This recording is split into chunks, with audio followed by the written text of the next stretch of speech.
Ladies and gentlemen, the Managing Director of the White House Council on Environmental Quality, Christy Goldfuss.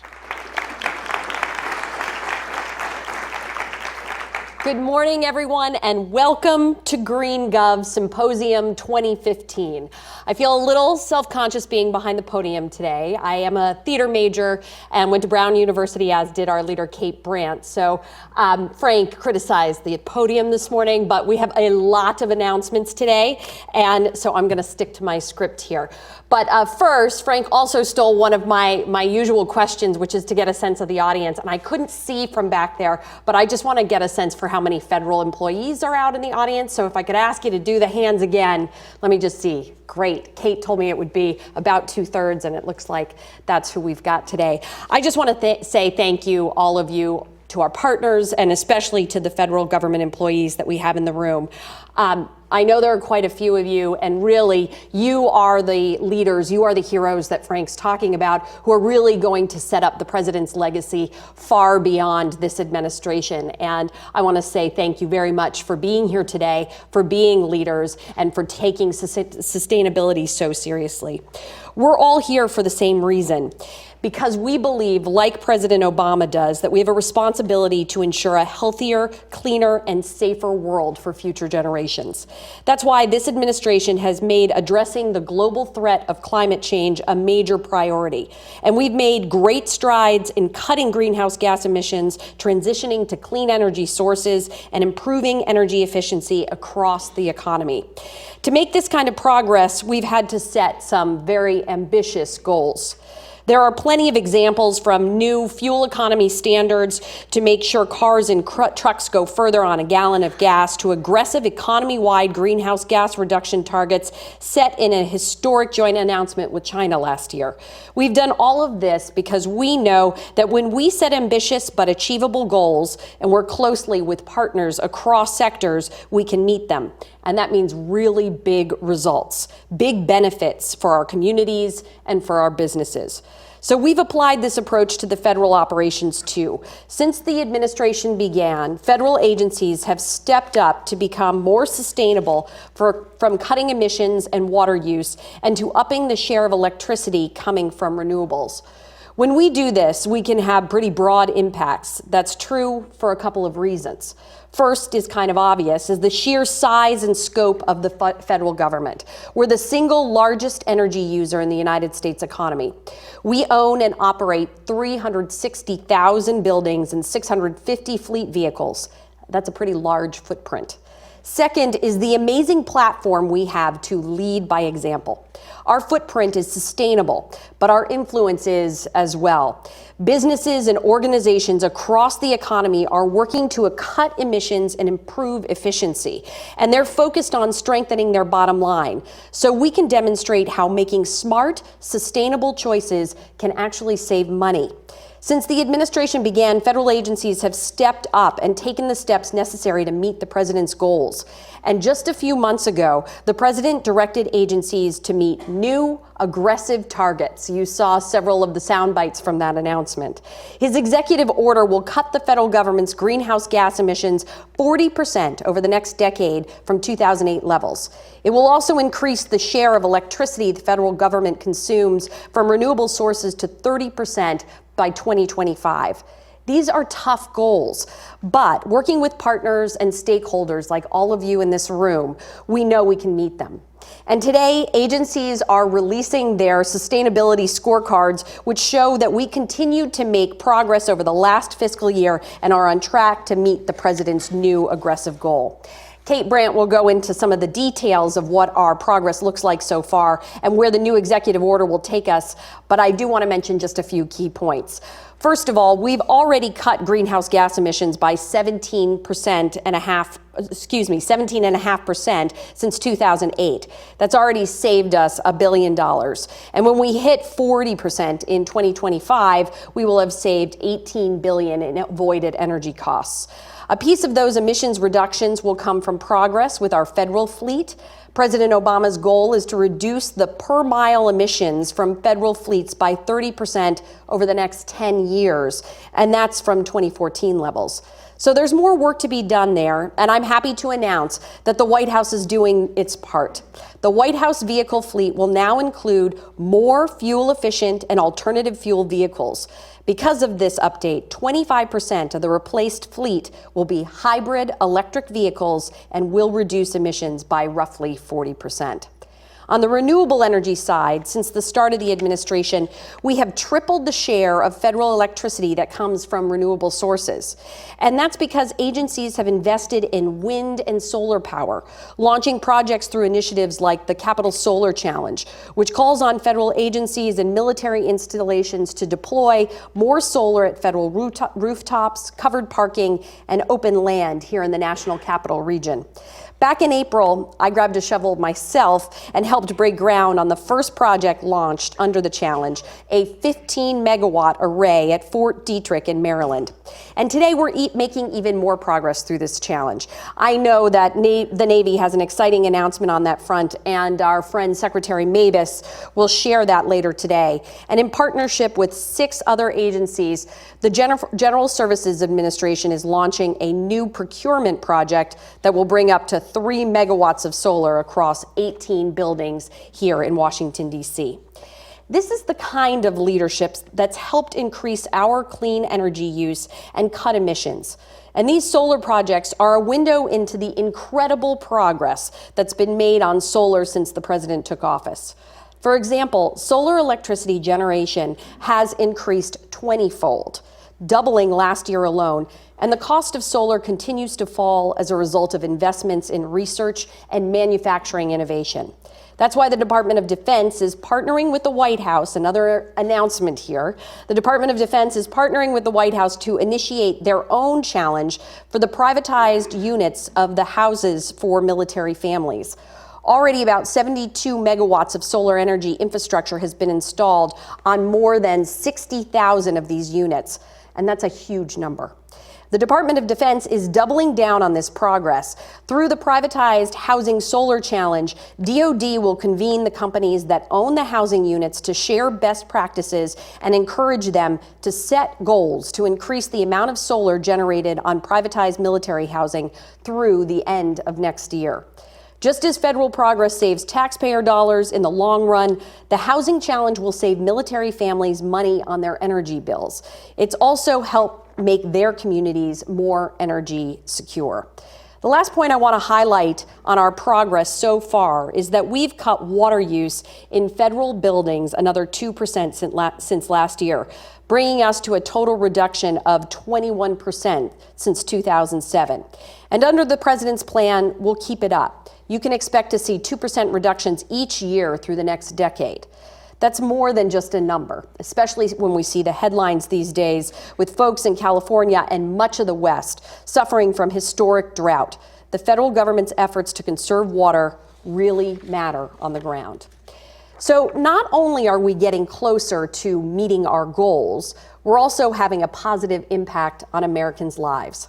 That's no surprise. Action to address climate change is often a win-win-win, and you can even add another win here in this list. It's good for the environment, for the economy, and for our safety and security. Of course, this isn't to say we can coast from here on out.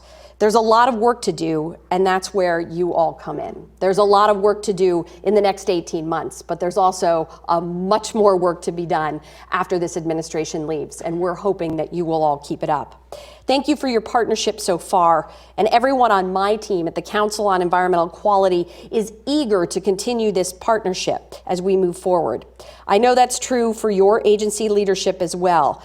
Today, we're issuing our implementing instructions for the President's executive order.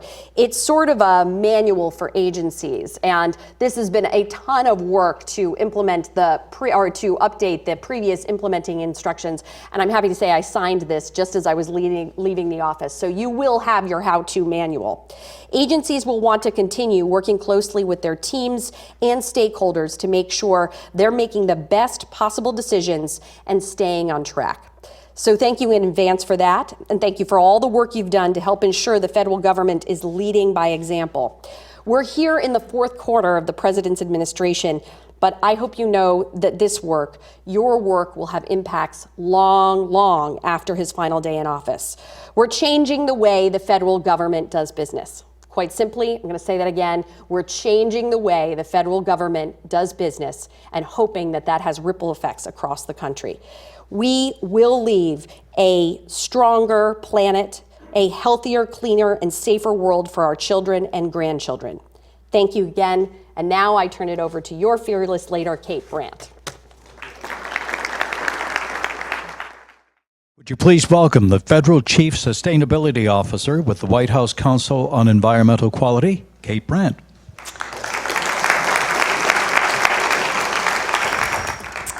Good morning. Thank you all so much for being here. I am really looking forward to the day. As you heard a little bit about, and hopefully as you've seen in your programs, we have a fantastic lineup of experts, both from within the federal community and from the private sector, to talk through all of the exciting new goals that the president has set out for us. Before I dive in, though, I did just want to say a very sincere thank you to GW for hosting us here today in this fabulous venue, and most especially to Kathleen Merrigan, who has been such an incredible partner for us in putting the day together. So I'd really like to give Kathleen a round of applause.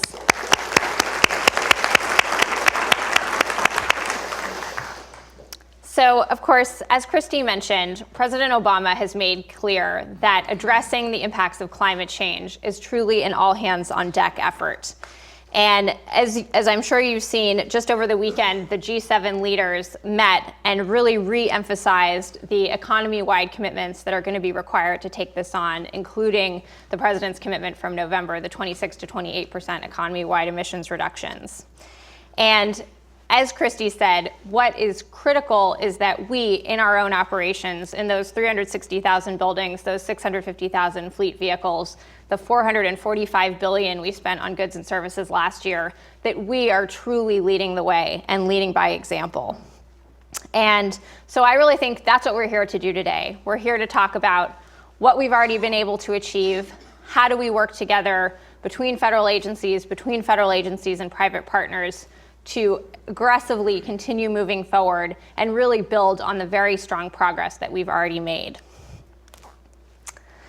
So, our new executive order, EO 13693, Planning for Federal Sustainability in the Next Decade.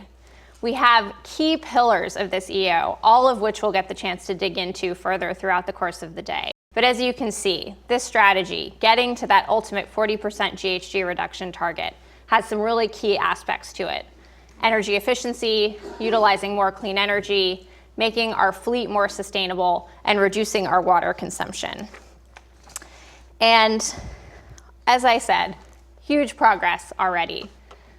17.5% that we're able to announce today, reduction since 2008, putting us well on our way to our new 40% objective. And of course, as Christy mentioned, not only huge environmental benefits, but also the ability to see real cost savings, up to $18 billion that we can avoid on our energy bills by achieving these objectives. And of course, building on this progress, we have all of you here to thank. We know that over the last several years, everyone around this room has been participating in this very strong progress that we've already made. And the data and the trends show us that this 40% goal is really, truly achievable. So of course, energy efficiency, the first objective that we have in any sustainability strategy. And as you may know, those 360,000 buildings, they use a lot of energy, but we've already made a huge amount of progress. Since 1975, that footprint has reduced its energy consumption 46%. But we're not going to stop there. We're going to keep going. So as you can see, our new commitment is year over year to reduce those BTUs per square foot by 2.5%, which means in the next 10 years, we will become 25% more energy efficient than we are today. And of course, we have a few different strategies that we'll hear a bit more about soon on our energy efficiency panel. But basically, we have the great opportunities to utilize our own funds, our appropriated dollars. And then we also have a tremendous opportunity to partner through performance contracts with utilities and with ESCOs to invest dollars into our facilities to upgrade them and then to pay back those partners with the savings we'll see on our utility bills. So you may be familiar, last year the president launched the President's Performance Contracting Challenge, which is a commitment to partner with those private sector entities to invest up to $4 billion in our federal facilities by the end of next year. And in the executive order, we said we are not going to stop there. We're going to keep going. Now that we've built up the capacity and the partnerships to execute these kind of contracts, year over year, we've asked agencies to make their own commitments publicly towards what they're going to do in performance contracting for the next year. And as you can see on the slide, that dotted line shows you where we'd be without this tool. The solid line shows you where we're going to get by utilizing this tool. And the progress has already been tremendous. We've identified about 370 projects, 200 have been awarded, and the GHG emissions reductions are already coming in, 750 tons of CO2 per year that we've already reduced. Clean energy.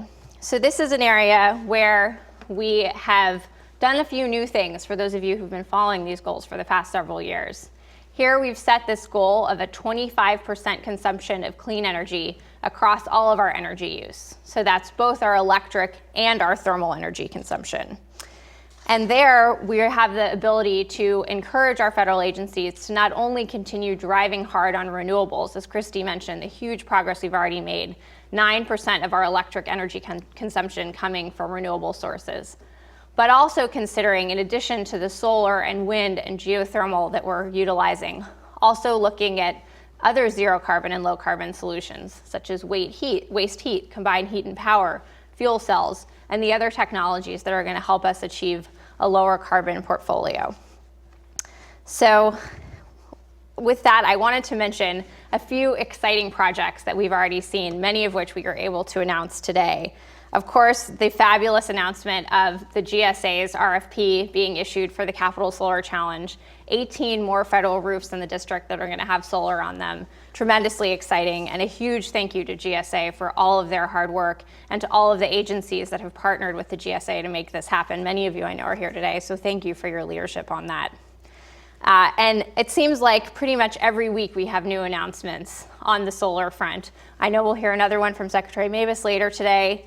Earth Day, USDA cut the ribbon on a fabulous project just down the road at their George Washington Carver Center. Great solar array. Christy mentioned, got to pick up a shovel and break ground on the first Capital Solar Challenge project we had back in March. And the list keeps going. Incredible progress that the Army is making in Georgia and Arizona, what the Navy is accomplishing out in the West, partnering with Western, here in the PJM footprint. Huge amount of progress, and I know we'll get into that later today on our clean energy panel. Water, of course, with historic droughts we're seeing in California, critical that the federal government is leading on reducing our water consumption. And as Christy mentioned, we're very excited today to announce that we are meeting that goal, which is year over year to reduce 2%. So now a 21% reduction from those 2007 levels, and we need to keep going. And as of course folks know, this is both our potable water consumption as well as what we call our ILA water, our industrial, landscape, and agricultural water. So continuing to drive on reducing that consumption 2% per year. And particularly, we've seen huge leadership from our federal agencies out in California. Given the challenge the state is facing, it's fabulous to see our federal facilities really stepping up. So we thank you very much for your efforts on that. On the federal fleet also, new metric here, reducing our carbon emissions per mile traveled, which we think getting that 30% reduction from 2014 levels will provide you guys, our federal partners, the flexibility that you need to look at all the tools for greening your fleet. So that's reducing your petroleum use, increasing your use of alternative fuel, and particularly a new focus that we've put in to adopting zero emission vehicles, the electric vehicles, the fuel cell vehicles, as well as our plug-in hybrids. And very exciting news today, truly leading by example in our White House fleet, the fleet that Christy came over in here today, that we are making that fleet more sustainable. And I think that's a great way of showing the progress that we can make. And particularly the opportunity also that the CAFE standards, the historic fuel economy standards that have been put in place that will make all passenger vehicles across the economy twice as efficient over the next 10 years, that will help us get there as well. And the last area I wanted to touch on, which is a new space for us that we've been getting into recently, is not only thinking about how do we operate our own facilities, our own fleet more sustainably, but also how do we partner with our federal suppliers to encourage them to take on these same practices. So a couple months ago, back in March, you saw a few clips from this event. The president hosted a fantastic roundtable with major federal suppliers. These are companies that we spend over $1 billion a year with as a federal government. So you can see here who joined us, many companies that are here with us today, including Marilyn Carruthers from HP, who's joining us a little bit later to continue this conversation. Fabulous partners, all bringing to the table very aggressive commitments. Around that room between the federal commitment and the commitment of these private partners, we had 26 million metric tons of GHG reduction commitments over the next 10 years.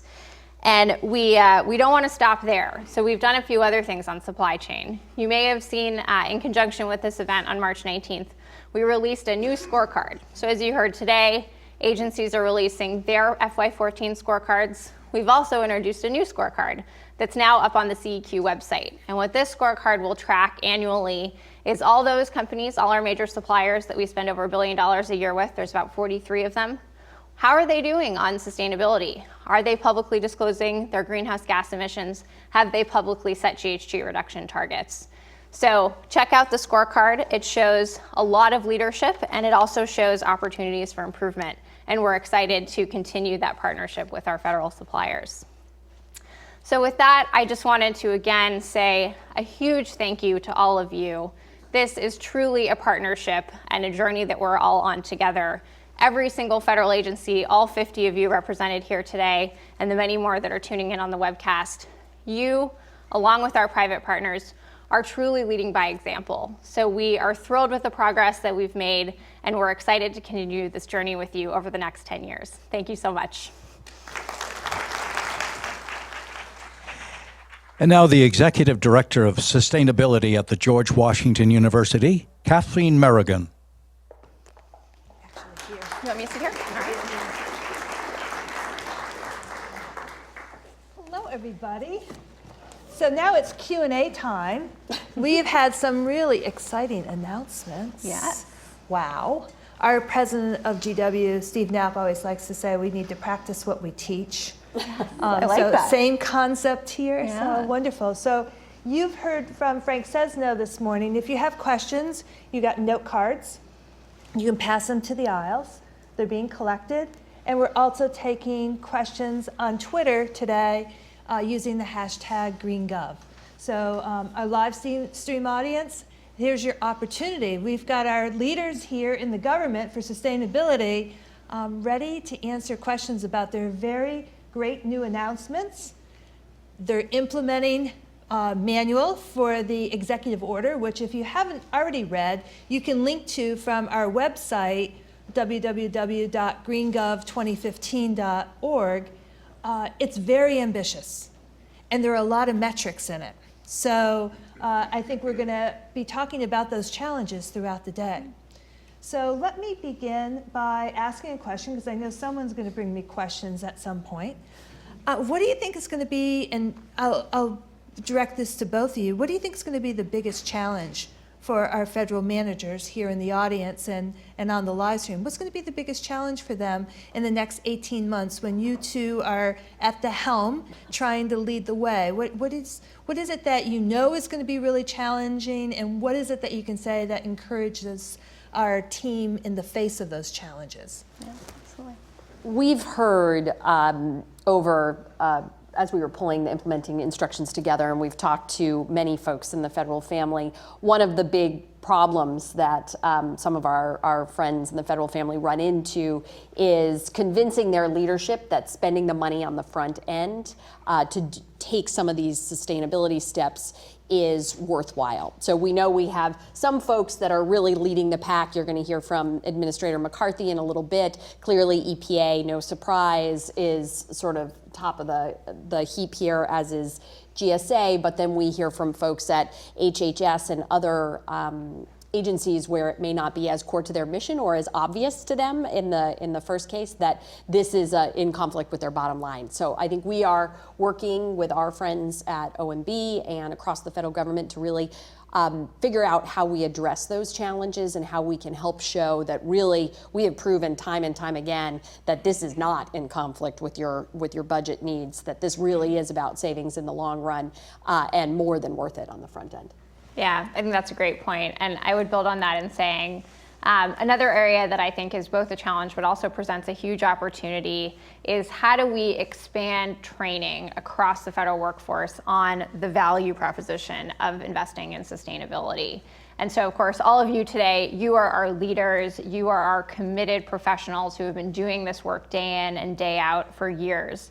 But as you know, as we set more aggressive goals, as we try to build more public-private partnerships through using the different tools that we have, our performance contracts, our power purchase agreements, that requires more than just our sustainability professionals. It requires our legal community, our acquisition community, our chief information officers. We are all the extended family of getting these federal sustainability goals completed. And so one of the things we took on in the executive order under Section 11 is partnering with OPM, with the Office of Personnel Management, as well as several other agencies to ensure that we're offering broad training across the federal workforce. So you'll see in the fact sheet from today's event some exciting progress that's already being made at OPM, some trainings that they've already kicked off for our leaders, for our SES and GS-15s. But we don't want to stop there. We want to make sure we're offering training to those specific communities that are our key partners in getting this done, to the broader workforce. And also, we're talking with OPM about a dedicated job series for sustainability.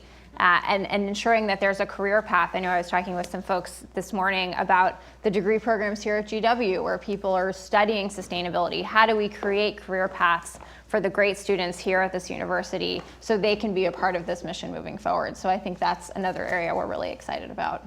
And I have some students in the audience who are on the job market. I'll be introducing you all to them Yes. later. All right, perfect. So that sounds really great. Excellent. So now I have some questions, and I don't even need my glasses for this one. That's great. How does federal sustainability efforts fit with the President's Climate Action Plan? That's a great question. So for those who don't know, the Climate Action Plan has 3 main pillars. One of them, the first one, is mitigation. So how do we reduce the amount of carbon pollution that we emit? And many folks have heard about the Clean Power Plan, which is a set of regulations under the Clean Air Act that the EPA is working on right now. But I would say in this mitigation space is where leading by example also fits, because we are reducing our greenhouse gas emissions using less fossil fuel energy. The second pillar has to do with resilience and adaptation in the Climate Action Plan. How do we make sure that we're able to respond to the impacts of a changing climate? And third is how do we lead by example on a global stage? So you could also see this effort fitting into our international efforts. So as we show China, as we show India, as we show other well-developed countries how to make progress, we're doing it at every single step of the way, every area that we can partner with different industries and we can do it ourselves, we show them how they can do it as well. Okay, Kate, let me ask you this one. Small businesses are looking for a meaningful role to help meet the executive order goals. Now, okay, all right. I tried.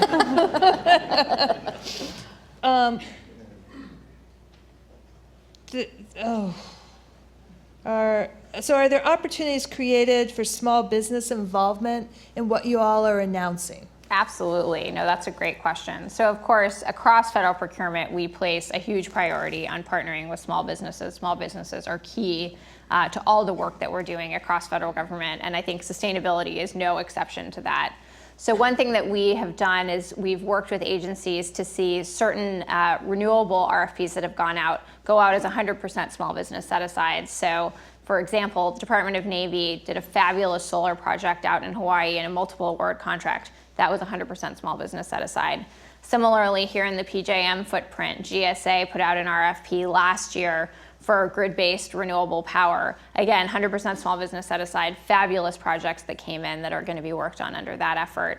And then also some of you may be familiar, I've been talking about the President's Performance Contracting Challenge. So one of the, what we call the indefinite delivery, indefinite quantity contract, the IDIQ that the Department of Energy runs, when they recompeted who's on that, what's been called the Sweet 16, they ensured that there were slots that were specifically designated for small businesses, and that was a new effort for them. So lots of opportunities, just to name a few, but we see our small businesses as critical to this, and that working in sustainability can really be an edge for small businesses. And bio-based, for instance, we see a lot of great small businesses. I know we're going to talk about that a little bit later, but a ton of opportunity, and we really, really value those partnerships.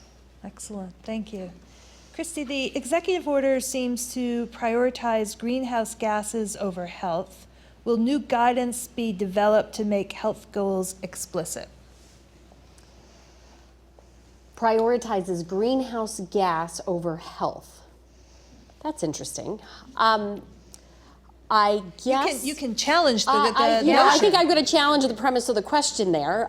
Very much as we look at our priorities under the Clean Action Plan, health and public health overall is a key component of that. I've been to Austin just recently and traveling to some small to mid-sized cities to talk to public health professionals about the impacts of climate change and really what it's going to take in the public health community to really kind of change the way we do business, respond to these impacts. It's fascinating. We had 40 deans from public health schools across the country come to the White House just a little while ago and really press us in terms of, if you look at research funding through NIH, whether or not it includes climate change as part of those research dollars.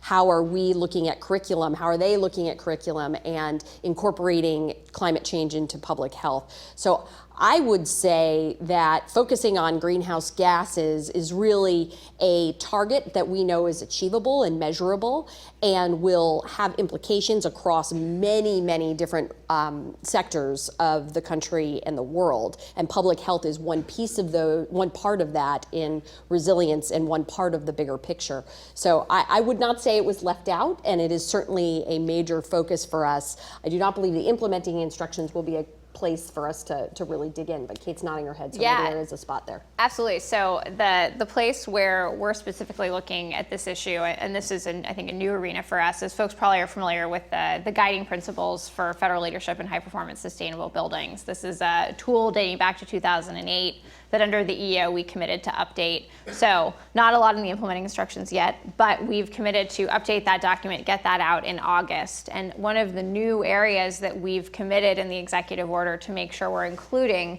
in that new guiding principles document is occupant and visitor wellness. So getting exactly at this issue, how do we ensure that our buildings are not only sustainable, but that are also healthy working environments, productive working environments for our federal workers as well as for our visitors. So absolutely, more to come on that, but it's a great question, and we're working on that too. All right, I've got two more questions. If we do quick answers, we might get them both in.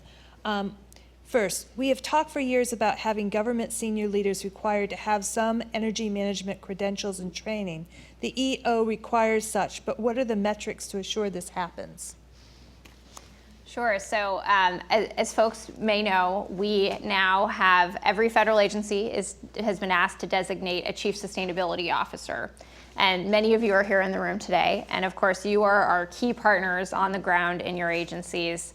And what, of course, we look for in that profile is somebody who is in a senior role, in a leadership and a management role, who has that ability to drive change within their organization, to coordinate across different parts of the agency, whether that's sustainability, resilience, our fleet managers, our building managers, someone who can pull that together.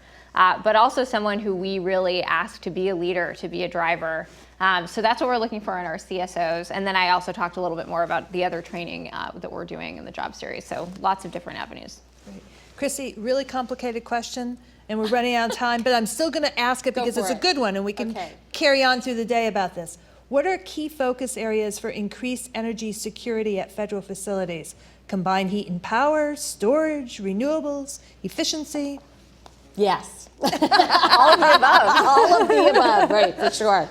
Secretary Mabus will be here later. I mean, I think Department of Defense has been incredible in really laying out the challenges to national security when it comes to energy. So they are far ahead in their leadership in terms of pushing this on bases and really addressing those challenges. So I'll let you hear from him and talk more throughout the day, but that's where I think we are going to see great strides of new technology as we go forward.